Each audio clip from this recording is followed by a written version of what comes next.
توبہ کیا ہے اور کیسے ہوتی ہے اور توبہ کب کرنی چاہیے؟ توبہ یہ ظاہر ہے کہ جب کوئی گناہ ہو جائے نا تو اس میں تاخیر کرنا بھی گناہ ہے، فوراً توبہ کرنی چاہیے۔ توبہ کا مطلب ہے کہ رجوع، اور توبہ کے ارکان بھی ہیں۔ جو گناہ کیا اس کا اعتراف ہو کہ یہ گناہ مجھ سے ہوا ہے، اور اس میں شرمندگی محسوس کرے، ندامت ہو، افسوس ہو کہ میں نے کیوں کیا، یہ کیا کر دیا میں نے، ندامت، شرمندگی ہو۔ اور توبہ میں یہ بھی شرط ہے کہ آئندہ نہ کروں گا، یہ پکی نیت ہو، ارادہ ہو کہ آئندہ یہ گناہ میں نے کرنا ہی نہیں ہے، تو جب جا کر اس کی توبہ جو ہے نا یہ قبول ہوگی۔ میرات المناجی میں ہے کہ گزشتہ گناہوں پر ندامت، شرمندگی اور آئندہ گناہوں سے بچنے کا ارادہ توبہ ہے، اور معافی چاہنا استغفار، یعنی کہ مغفرت چاہنا، معافی چاہنا کہ مجھے یا اللہ معاف کر دے، یہ استغفار کہلاتا ہے۔ ہر مسلمان پر ہر حال میں ہر گناہ سے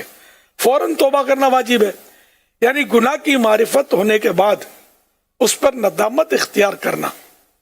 شرمندگی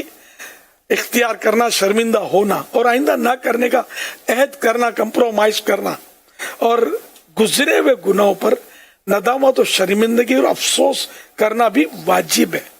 توبہ واجب ہونے پر ساری امت متفق ہے، اجماع امت ہے اس پر۔ حضرت امام حسن بصری رحمۃ اللہ علیہ فرماتے ہیں، گناہ سے باز آئے بغیر توبہ جھوٹوں کی توبہ ہے، لہذا گناہوں سے سچی توبہ کرنا ہی مقبول ہے۔ توبۃ النصوح کے متعلق رب غفار نے قرآن پاک میں ارشاد فرمایا، یا ایھا الذین آمنوا توبوا الی اللہ توبۃ نصوحا۔ آسان ترجمہ قرآن کنز العرفان، اے ایمان والو اللہ کی طرف ایسی توبہ کرو جس کے بعد گناہ کی طرف لوٹنا نہ ہو۔ حضرت عمر فاروق اعظم رضی اللہ عنہ نے اور دیگر صحاب نے فرمایا، توبہ نصوح یہ ہے کہ توبہ کے بعد آدمی پھر گناہ کی طرف نہ لوٹے، جیسا کہ نکلا ہوا دودھ پھر تھن میں واپس نہیں ہوتا۔ حضرت سیدنا انس رضی اللہ عنہ سے روایت ہے، رسول کریم صلی اللہ علیہ وآلہ وسلم نے ارشاد فرمایا، جب بندہ اپنے گناہوں سے توبہ کرتا ہے تو اللہ پاک اعمال لکھنے والے فرشتوں کو اس کے گناہ بھلا دیتا ہے، اس کے اعضاء کو بھی بھلا دیتا ہے، باڈی پارٹس جو ہوتے ہیں ان کو بھی بھلا دیتا ہے، اور اس کے زمین پر نشانات بھی مٹا ڈالتا ہے،